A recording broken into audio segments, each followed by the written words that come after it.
Estamos de volta para o quarto bloco de Direito Empresarial. Fulvio Faria aqui falando com você. Nós estávamos tratando sobre estabelecimento empresarial. Agora vamos falar da natureza jurídica do estabelecimento. Mas antes, vamos recapitular um pouco aí do bloco anterior, né, sobre estabelecimento empresarial. Vou jogar na tela aqui. Então a gente vai falar agora sobre a natureza jurídica, né, do estabelecimento. E a gente está dentro então da concepção do estabelecimento empresarial. Recapitulando, estabelecimento empresarial é o conjunto de bens reunidos pelo empresário para a exploração de sua atividade econômica.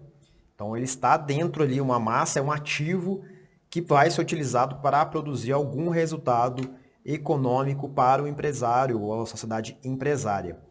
E aí a gente avança aqui, né, para a ideia da natureza jurídica do estabelecimento empresarial. Como ele é um local, a gente tem que sempre imaginar, né, a padaria, eu acho que é o melhor exemplo, o supermercado, ele é um conjunto de bens, né, vai ter ali os insumos, o leite que se vende na padaria, né, dando um exemplo, vai ter ali o pão, vão ter ali ovos, vão ter biscoitos e tudo mais. Esse acervo de bens, máquinas, refrigeradores, é considerado como, na natureza jurídica, né, como se fosse uma universalidade de fato. Portanto, é como se fosse uma massa patrimonial, assim como é parecida, por exemplo, com o espólio, né? Se pegasse aqui uma comparação com o direito sucessório. Então, para a doutrina e a jurisprudência, é considerada uma universidade de fato. Portanto, ela, né, tem considerado uma massa dentro daquele local onde está situada essa universalidade, de fato, de bens, de direitos, ali chamado estabelecimento empresarial. O STJ, em uma decisão aqui que eu trouxe para a gente elucidar, ele coloca, né, que as mercadorias do estoque constituem um dos elementos materiais do estabelecimento empresarial, visto tratar-se de bens corpóreos utilizados na exploração da sua atividade econômica. Então, daí, né, deixando claro que todos esses elementos materiais compõem o estabelecimento empresarial. Bom, o que é mais importante para a prova da OAB tratando-se de estabelecimento empresarial? Basicamente, os negócios que podem ser feitos sob o estabelecimento empresarial. Então, vai acontecer de a gente ter ali uma sociedade empresária, por exemplo, uma sociedade empresária que trabalha com supermercados e ela vai fazer o quê? Vender o estabelecimento. Então, por exemplo, o mercadinho do bairro X, o mercadinho do bairro Y, ele pode fazer a venda desse estabelecimento. Então, podem existir negócios jurídicos envolvendo o estabelecimento empresarial. E aí, basicamente, está da onde sai, né, essa concepção do artigo 1143 do Código Civil, que fala o seguinte: pode o estabelecimento ser objeto unitário de direitos e de negócios jurídicos, translativos ou constitutivos que sejam compatíveis com a sua natureza. Então, tá daí, né, a noção de que, embora o estabelecimento empresarial não tenha uma personalidade jurídica, né, ele não seja uma pessoa jurídica nem uma pessoa física, ele pode ser objeto de negociação. Basicamente é isso que o código está falando. E aí o código continua, né, tratando aí dos tipos negociais que podem existir sobre o estabelecimento empresarial e a necessidade de averbação desses negócios jurídicos para que produza alguns efeitos, principalmente contra terceiros. Então a gente vai lá no artigo 1144, né, ele diz o seguinte: o contrato que tenha por objeto a alienação, o usufruto ou arrendamento do estabelecimento só produzirá efeitos quanto a terceiros depois de averbado à margem da inscrição do empresário ou da sociedade empresária no registro de empresas, né? Então seria na junta comercial e publicado na imprensa oficial. Bom, aqui ele já dá uma dica para a gente dos principais negócios jurídicos que existem sobre o estabelecimento empresarial, quais sejam, né, a alienação, usufruto e arrendamento. Então, é comum, por exemplo, isso pegar o mercado. Pode dar um exemplo de açougue. Açougue a gente já lidou muito com isso aqui na prática. Açougue é comum ser arrendado. Então vem lá um sujeito, ele arrenda todas aquelas máquinas de corte, realmente o estabelecimento para ele produzir um serviço ali, que, por exemplo, é a entrega da carne, né, para o usuário final. Mas aquele conjunto de bens ele arrenda, cobra como se fosse uma espécie de aluguel, né, um arrendamento, para que a pessoa possa trabalhar e operar ali a atividade econômica. Usufruto também pode-se constituir usufruto sobre estabelecimento empresarial e pode-se fazer alienação, né? Transferir esse ativo para uma outra pessoa, que aí a gente vai tratar depois mais adiante, que é o contrato de trespasse. Mas o que eu quero deixar observado é, existem esses negócios jurídicos, né, que o código menciona, esses 3 negócios jurídicos específicos, e para produzir efeitos para terceiros precisa, e a gente tem que guardar bem, precisa registrar na junta, né, averbar lá na junta. Então vai ter lá a inscrição do empresário, da sociedade empresária, e vai ser averbada naquele histórico daquela empresa, né, daquele empresário, a alienação, né, ou o usufruto, ou qualquer forma de operação ali de transferência desse estabelecimento, né, e a partir daí também ser publicado na imprensa oficial para os terceiros saberem, né, que foi realmente transferido para uma outra sociedade empresária ou empresário individual. Tem algumas regras sobre esses negócios jurídicos envolvendo o estabelecimento empresarial que a gente tem que observar. Por exemplo, se a gente não dispor no contrato que, né, não há, que possa haver uma concorrência e tudo mais, a gente vai aqui só para a gente entender melhor no 1147, que fala sobre a cláusula de não concorrência ou concorrência. Então, se no contrato lá que está alienando, vendendo, então, por exemplo, o supermercado X vai comprar o estabelecimento do supermercado Y. Nessa compra do estabelecimento, nessa alienação, se não tiver nada expresso sobre concorrência, aplica uma regra geral do Código Civil. Qual é essa regra geral? Fala o seguinte, o alienante do estabelecimento, quem que é alienante? É aquele que está vendendo. Não pode fazer concorrência ao adquirente, que é aquele que está comprando, nos 5 anos subsequentes à transferência. O que ele está querendo proteger aqui? A boa-fé, já construída há muito tempo, do que o seguinte, o sujeito vai lá, tem muito capital, tem muito dinheiro, ele monta o estabelecimento, e aí chega, ele vende para um terceiro que talvez está começando ali a empreender, e aí ele vai e monta um estabelecimento em seguida do lado, porque ele tem ali o domínio, o patrimônio em volta daquele estabelecimento. Então, para não ter essa concorrência desleal, a regra geral no Código Civil, se nada houver expresso no contrato, é que não pode haver concorrência do alienante frente ao adquirente por 5 anos da data da transferência. Claro que podem as partes dispor de forma diferente, mas desde que esteja previsto no contrato. E aí a gente tem uma observação também quanto a isso, no caso em que não haja transferência da propriedade, né? E sim, de alguma forma, posse sobre o estabelecimento empresarial. Então, no parágrafo único do 1147, está expresso. No caso de arrendamento ou usufruto do estabelecimento, então, né, transferência da posse e não da propriedade, a proibição prevista neste artigo, que se refere à concorrência, né, persistirá durante o prazo do contrato. Então, o que ele está querendo dizer aqui?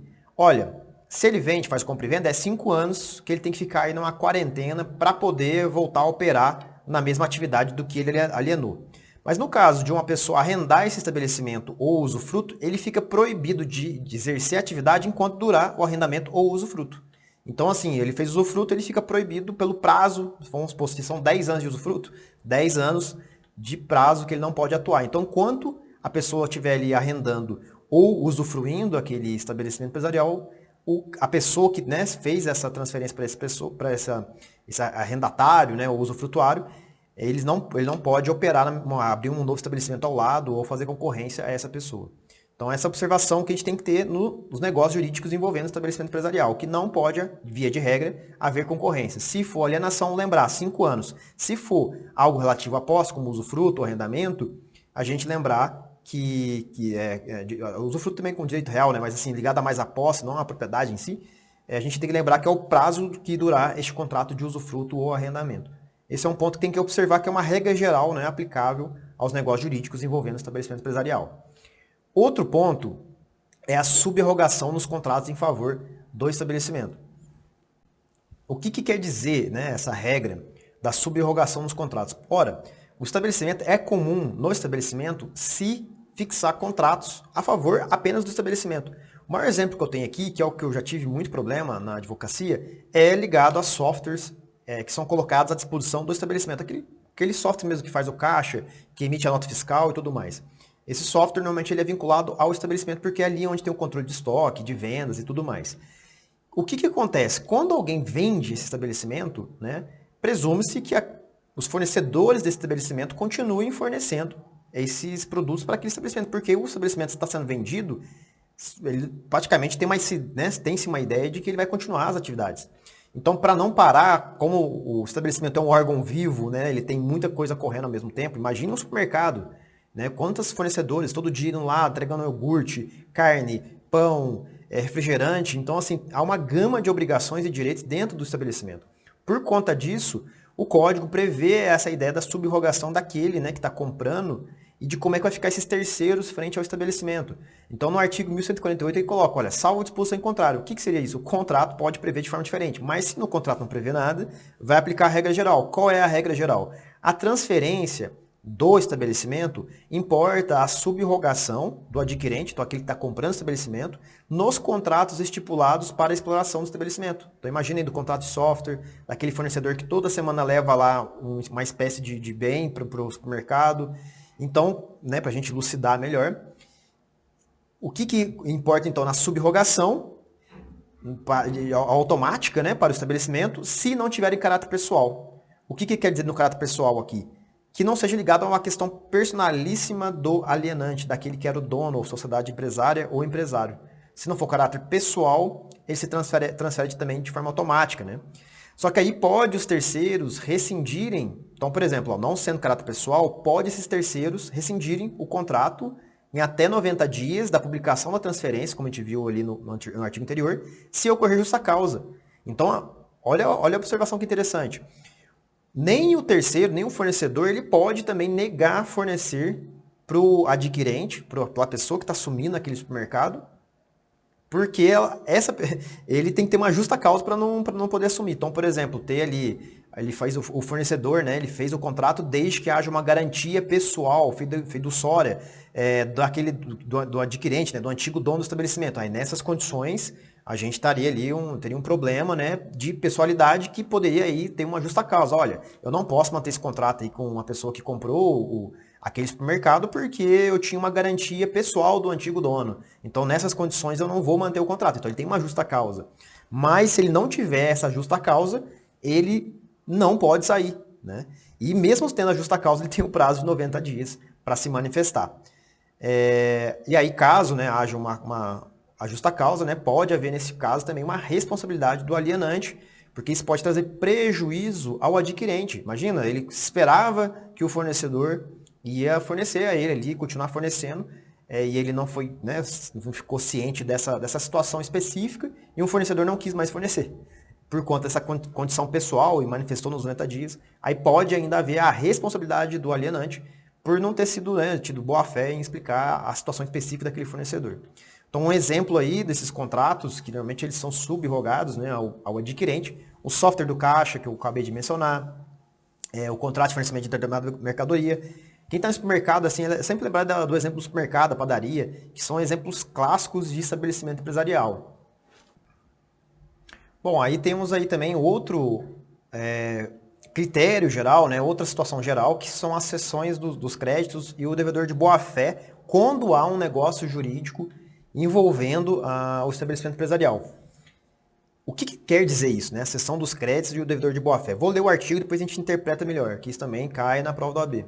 A cessão dos créditos referente ao estabelecimento transferido produzirá efeito em relação aos respectivos devedores desde o momento da publicação da transferência, mas o devedor ficará exonerado se de boa-fé pagar ao cedente. Então ele está falando da cessão dos créditos. Por exemplo, num contrato de compra e venda, de alienação de um estabelecimento empresarial, o alienante coloca lá, ó, fulano, você está comprando aí meu estabelecimento, eu quero colocar já aqui a seção dos créditos que eu tenho a receber de vendas de clientes. Então, por exemplo, tem um cliente ali que tem uma cardeneta que ele só paga de 90 em 90 dias. Ele só paga a gente de 90 em 90 dias. E como a gente está vendendo agora, tem os outros, daqui 90 dias ele vai pagar ali uma quantia X, vamos supor aí 10, 20 mil reais.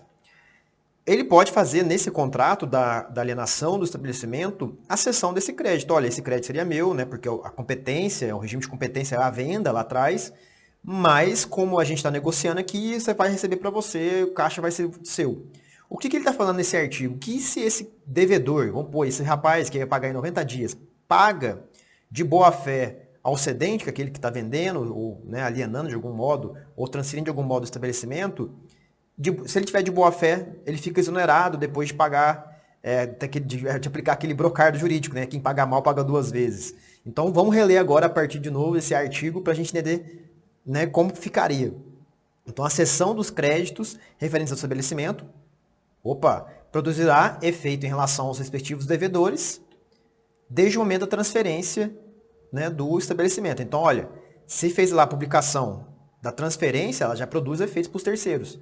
Mas ainda assim, se esse devedor, esse cliente ali antigo, que paga sempre em 90 dias, pagar de boa fé ao cedente, ele fica ainda assim exonerado. Então é uma cautela que tem que ter na hora que for fazer o contrato de estabelecimento empresarial, deixar muito claro os créditos a receber, porque às vezes os créditos, do jeito que é contabilizado, e vamos supor que o empresário contabilizava como internamente, gerencial, como se fosse caixa, você pode ficar ali às vezes 3 meses sem caixa, né? Por conta que o seu fluxo de estoque não cumpre as receitas que você tem que vir lá para o futuro. Então é um critério assim para negócios em geral que é analisado. Então esse é um critério que se aplica, né, na alienação ou na transferência do estabelecimento empresarial. Bom, e aqui a gente até então, né, a gente basicamente falou dessas situações em geral que envolvem os negócios jurídicos que permeiam o estabelecimento empresarial. Então, a necessidade de averbação, para efeitos contra terceiros, a cláusula de não concorrência, a subrogação dos contratos. Então, aquele que está comprando o estabelecimento está assumindo os contratos com os terceiros que estavam ali vinculados ao estabelecimento, a cessão de créditos em favor e o devedor de boa-fé, né, em relação aos devedores que estavam devendo para o estabelecimento. Agora tem um contrato em específico sobre estabelecimento empresarial, que é o mais importante e cai na prova, que é o contrato de trespasse. O que é o trespasse? Basicamente, é a compra e venda, como vamos pensar assim, de um estabelecimento de uma sociedade empresária ou empresário para outra sociedade empresária ou empresário. Então, basicamente, lembrar, trespasse é trespassar, né? Passar de um para o outro. Automaticamente seria uma forma de compra e venda. E aí eu trouxe para vocês aqui a definição do Fábio Ulloa sobre esse tipo de contrato. Então, lá, o estabelecimento empresarial pode ser vendido pelo empresário que o titulariza. O contrato de compra e venda do estabelecimento denomina-se trespasse. E é muitas vezes proposto no meio empresarial por meio das expressões passa-se o ponto. Por isso, né, trespasse. Então, o que ele está fazendo? Pega o ponto, eu tenho um ponto ali, supermercadinho X. Estou passando esse ponto para o fulano. Aí é um contrato de trespasse. O que é isso? De novo, sociedade empresária ou empresário, que é uma pessoa física ou jurídica, então ele tem personalidade jurídica, ele é dono de um ponto, essa pessoa jurídica ou física transfere para outra pessoa física ou jurídica este ponto. Esse contrato de compra e venda é chamado de trespasse. E refriso de novo aqui, contrato de trespasse então é igual à venda do estabelecimento empresarial. Bom, até aqui fácil, né? Trespasse, entendemos que é um tipo de negócio jurídico, muito claro, falando que é a compra e venda do estabelecimento empresarial. Mas a gente tem algumas condições de validade, de eficácia do contrato de trespasse. E aí a gente vai tratar delas aqui, por quê? Porque cai na prova um exemplo prático, exatamente colocando essas condições em interlocução com o contrato de trespasse. Vamos para a primeira delas. A primeira hipótese, né, de eficácia é quando não restam bens do alienante. Então vamos lá. Aqui estou falando da hipótese então, de não restar bens ao empresário alienante para solver seu passivo com os bens que lhe restaram no patrimônio da empresa. É o artigo 1145. Vamos lá, vamos ler ele. Se o alienante, né, se aquele que está vendendo, não restar bens suficientes para solver o seu passivo, a eficácia da alienação do estabelecimento depende do pagamento de todos os credores dele, né, desse empresário. Ou o consentimento destes de modo expresso ou tácito em 30 dias a partir de sua notificação. Essa é uma hipótese necessária, então, que a gente tem que analisar. E a condição dela é sempre que o empresário alienante não tem mais bens a pagar no seu passivo. O que é isso?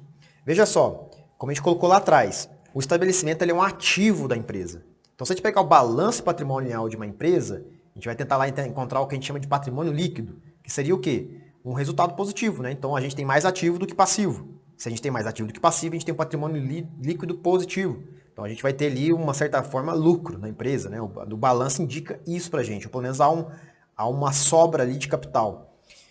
Quando ele vende o estabelecimento empresarial, o que ele vai ter que fazer na contabilidade? Basicamente, pegar esse ativo chamado estabelecimento empresarial, que vai estar lá computado no balanço, e transferir ele, né, que vai entrar como caixa, alguma coisa, e analisar se ele vai dilapidar de alguma forma ou não o patrimônio da empresa dele, né, dessa sociedade empresária, ao ponto de ele não conseguir cumprir o passivo que ele já tem na empresa com outros fornecedores. É basicamente isso que ele está querendo dizer. É como se o cara estivesse ali utilizando a venda do estabelecimento para dilapidar o patrimônio da empresa. Se der nesse sentido, então é uma hipótese que necessariamente deve estar comprovada, que é não ter mais bens para pagar o passivo da empresa, aí a gente tem que observar as condições do 1145. É nesse sentido que a gente tem que olhar. Então, lembrar, para produzir eficácia do contrato de compra e venda do estabelecimento empresarial, a gente precisa que não tenha, né, não haja aí uma insolvência da parte passiva, né, uma insolvência do empresário que está vendendo, ou se houver, haja o consentimento dos seus credores de modo expresso, ou seja, no contrato ali, ó, eu concordo mesmo assim com a venda, ou tácito quando ele notifica. O que seria isso? Ele notificou, meu credor, estou te notificando que eu estou vendendo meu estabelecimento, você tem 30 dias para se manifestar. Se ele em 30 dias ele não se manifestar, já era, não dá mais para o credor reclamar. Bom, aí eu trouxe aqui para vocês 3 hipóteses possíveis, então, deste artigo, que acho que ajuda a gente a memorizar mais ainda. Um caminho possível, o mais correto. Ele está insolvente, mas ele pagou os credores. Produz, então, eficácia. Então, lembre-se, o empresário, né, que está vendendo, ele realmente não tem solvência, ele está insolvente. Nessa condição, ele foi e aplicou o primeiro caminho possível. O que ele fez? Beleza, estou insolvente, mas eu tenho um patrimônio particular que vou pagar os credores. Beleza, nessas condições, o que acontece? Produz eficácia. Então, com a alienação e havendo credores em aberto, pagando o alienante essa dívida com eles, o contrato de trespasse produzirá sua eficácia, transmitindo por aí, né, portanto, o estabelecimento ao comprador. Temos uma segunda hipótese, que aí já entra combinando, né, a parte final do artigo. Não havendo pagamento, mas também sem consentimento e sem notificação. O que acontece? Não produz eficácia a alienação. Então, a alienação do estabelecimento não vai produzir eficácia, isto é, entende-se, né, que o estabelecimento ainda está no patrimônio do alienante, podendo assim cobrir as dívidas dele do seu passivo. Então, não havendo pagamento dos credores, não havendo consentimento e não havendo notificação, não há eficácia da alienação para esses credores. Isso aqui é uma coisa que tem que ficar muito preocupante para quem é o adquirente, porque, em tese, esse ativo que o adquirente está comprando, às vezes ele está lá trabalhando, mas ele não vai estar no seu patrimônio, vai estar no patrimônio ainda do alienante. Lógico que isso vai dar um problema enorme jurídico, né, se houvesse uma discussão caso a caso, mas isso aqui é importante a gente memorizar para a prova, até mesmo depois profissionalmente, quando for atuar nessa área. Para não deixar um contrato ficar vazio, né, nessas discussões que são muito, muito sensíveis mesmo. Até assim, a título de exemplo, né, muitas empresas que a gente já trabalhou, basicamente esse fluxo de estoque e venda é fundamental. Às vezes ali um delay, né, um atraso de um mês de pagamentos de fornecedores e clientes, literalmente pode chegar mesmo a comprometer a solvência de uma empresa. Né? E a terceira hipótese aqui é a seguinte: olha, eu sou, né, o alienante, estou vendendo o estabelecimento, não paguei meus credores, mas pode ficar tranquilo aí, seu Zé, que você comprou meu estabelecimento, pode ficar tranquilo, por quê? Porque eu tenho o consentimento expresso dos meus credores, e ainda assim, aqueles que eu não consegui contato, eu notifiquei eles, e até agora, já passado já mais de 30 dias, não se manifestaram nem se opuseram. Então, nessas condições, produz eficácia a alienação. Então, para produzir eficácia, quando não houver o pagamento, né, dos credores, deve-se obter, então, o consentimento, né, da alienação dos credores, né, pelos credores, desde que pode ser por modo expresso ou tácito, né, quando comprovada nesta última hipótese que notificou os credores e estes não se manifestaram em 30 dias. Basicamente essa regra. Cumprir esses 3 requisitos, o estabelecimento está ok. Esses três não, né? Um desses 3 requisitos. E aí lembrando que esses 2 últimos, o B e o C, só vai se aplicar, né, no caso quando ele não paga. No A, ele também está insolvente, só que ele pagou, porque ele utilizou um patrimônio de terceiro, enfim, para pagar aquilo. Agora, é lógico, se ele não tiver insolvente, não vai se aplicar essa regra, né? Então, vamos lembrar que a gente está aqui dividindo essa regra do 1145. Então, do 1145, o que você está querendo dizer? Somente se houver insolvência. Se não houver insolvência, não há por que se falar né, na aplicação desse artigo. Mas se houver insolvência, aí a gente tem esses 3 caminhos possíveis para produzir ou não eficácia da alienação do estabelecimento. Bom, e aí aqui eu trouxe uma questão prática para a gente conseguir, né, aí avançar o entendimento de como é que se cobra isso na prova da OAB. Esse aí é o exame 25 do exame de ordem, né? Vamos ler aqui para a gente se sintonizar. O empresário individual José de Freitas alienou seu estabelecimento a outro empresário mediante os termos de um contrato escrito. Opa, beleza. Então, o que ele está fazendo aqui? Trespasse de um estabelecimento, né? Então, ele, José, está vendendo para uma outra pessoa, seja ela jurídica ou física, ele não especificou aqui. Usando um contrato escrito que foi, né, aí ele continua, averbado à margem da junta comercial, publicado na imprensa oficial. Opa, beleza, então ele fez aí para produzir efeitos para terceiros. Então, até então, a gente está aplicando lá aquela primeira parte dos artigos do Código Civil que a gente leu. Mas, aí ele colocou a condição para vocês refletirem. Mas não lhe restou bens suficientes para solver o seu passivo. Então beleza. Então ele cumpriu a primeira tarefa, que era o quê? Fez o contrato, averbou lá na junta e publicou na imprensa oficial. Só que ele está insolvente. Tá, então provavelmente ele já está falando, olha, vai ser um dos 3 caminhos possíveis que a gente acabou de analisar aqui. Em relação, então ele vai perguntar, né? Em relação à alienação do estabelecimento empresarial, nessas condições, a sua eficácia, então ele está falando exatamente do artigo que a gente acabou de ver. Depende, e aí ele traz as alternativas à questão, né? A questão traz as alternativas. Então, para a eficácia depende da quitação prévia dos créditos trabalhistas e fiscais vencidos no ano anterior ao da alienação do estabelecimento? Não. O código não fala sequer dessas hipóteses, né? Ele coloca credores como uma coisa geral, incluindo trabalhistas, fiscais e tudo mais. Então, vamos já eliminar essa alternativa A. Sua eficácia depende do pagamento a todos os credores ou consentimentos desses de modo expresso ou tácito em 30 dias a partir da sua notificação. É isso. Letra B, a mais adequada. Agora vamos ler as outras questões para ver se não tem pegadinha. Então, a sua eficácia depende da quitação ou anuência prévia dos credores com garantia real. Não, o artigo não fala isso. Então, já vamos eliminar aqui. Mas vamos continuar a lista para a gente ver, né? E quanto aos demais credores, a notificação da transferência acontecendo mínima. Não, isso aqui já até foi longe demais, né? Vamos ver a alternativa D. Sua eficácia depende do consentimento expresso de todos os credores quirografários ou da consignação prévia da importância que lhes são devidas. Não também. Aqui está misturando um pouco da lista de preferência, né, na execução da insolvência. Então, não está se falando aqui em específico do contrato de trespasse. Então, lembrar, contrato de trespasse falou de estabelecimento empresarial, falou de alienação do estabelecimento empresarial, falou de eficácia, está falando desse artigo que a gente acabou de ver, que é o artigo 1145, que prevê uma dessas 3 possibilidades. Ou ele paga a todos os credores, ou não pagando, tem o consentimento. E a melhor alternativa, né, para a gente responder essa questão da OAB, ele colocou na alternativa B. Ele tem uma saída aí, como a gente acabou de ver. Ou ele paga a todos esses credores, estando insolvente, ou tenha o consentimento deles de modo expresso ou tácito, né, com a notificação de 30 dias, para aí sim produzir eficácia. Então a alternativa mais correta aí seria a alternativa B. Bom, aqui a gente está indo para 28 minutos, né, desse quarto bloco. A gente ainda tem mais alguns minutinhos, vamos tratar agora da sucessão no trespasse, né, do estabelecimento empresarial. O que quer dizer, né, a sucessão no trespasse do estabelecimento empresarial? O que a gente viu até agora, do 1144 até o 1145, basicamente, é referente às condições para que o contrato de trespasse ele produza efeito, então eficácia, e ele produza validade, como a gente viu, né?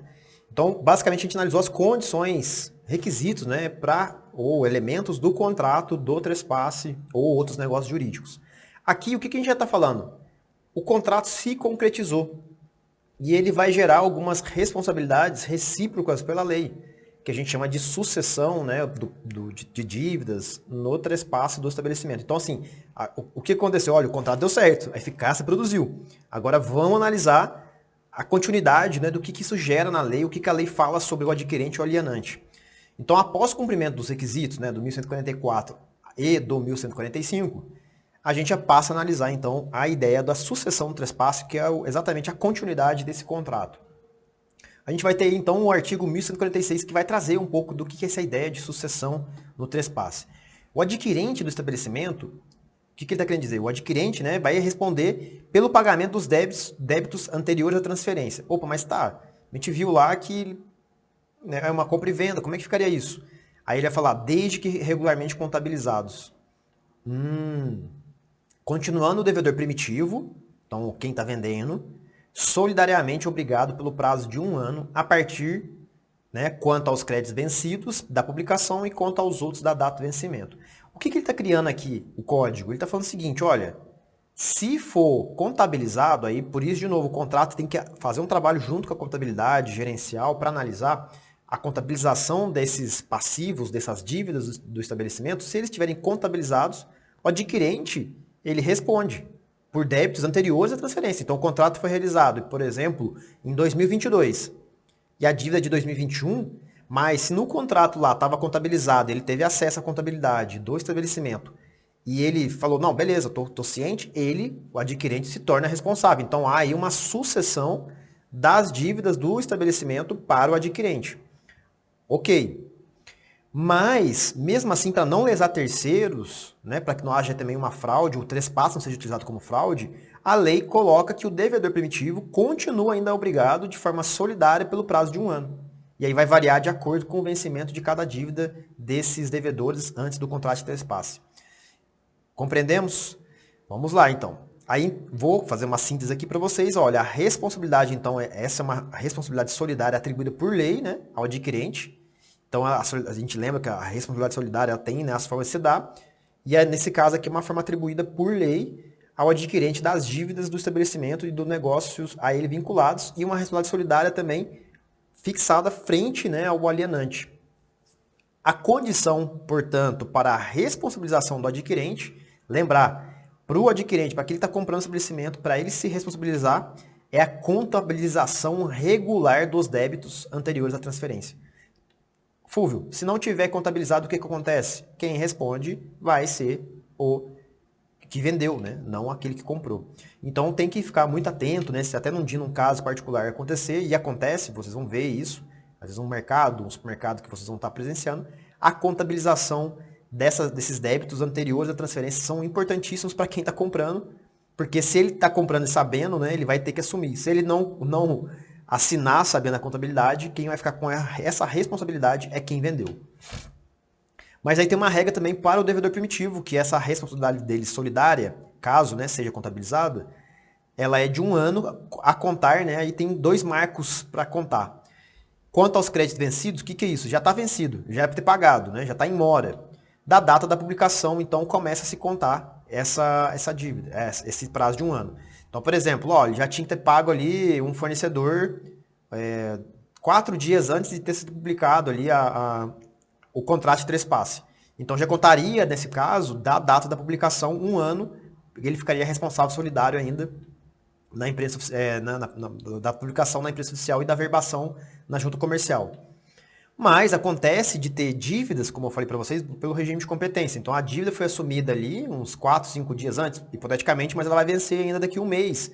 Né? Então nesse meio tempo desse 1 mês, foi feito o contrato de trespasse. Nessas condições, quando ela vai vencer depois ainda de assinado o contrato de trespasse, mas é uma dívida assumida antes do contrato de trespasse, ela começa somente a fluir a partir do vencimento. Então ali, olha, compramos ali, vamos pôr, hipoteticamente, a dívida foi assumida dia 15 de janeiro.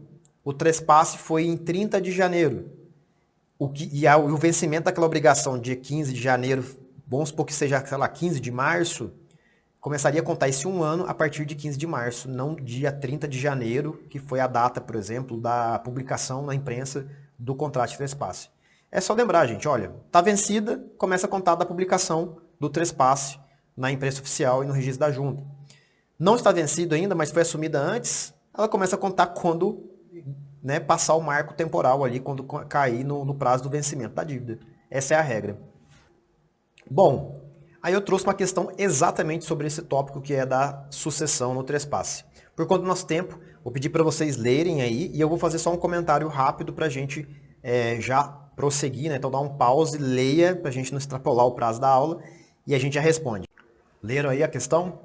Bom, basicamente aqui ele está falando exatamente de uma hipótese de haver, né, a contabilização, então estava contabilizado, ótimo, então aplicaria aí a responsabilidade, né, para o adquirente e também para o alienante, né? O alienante sempre vai ser responsável, mas assim, aqui aplicaria também a responsabilidade para o adquirente, mas ele está perguntando do alienante qual é a responsabilidade dele. Ele fala que é uma nota promissória vencida, então ela já estava vencida antes da realização do contrato. Opa, já está indicando o quê? Que vai ser da publicação que começa a contar um ano.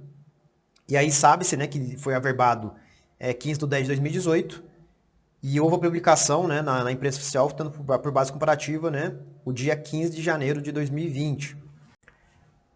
Aí a regra que se aplica no caso aqui é a letra D, né, não respirar pelo débito vencido com o adquirente diante do decurso de mais de um ano da publicação do contrato da imprensa oficial. Por que da publicação? E aí vocês vão perguntar, não da averbação, porque é a publicação que dá efeito para terceiros.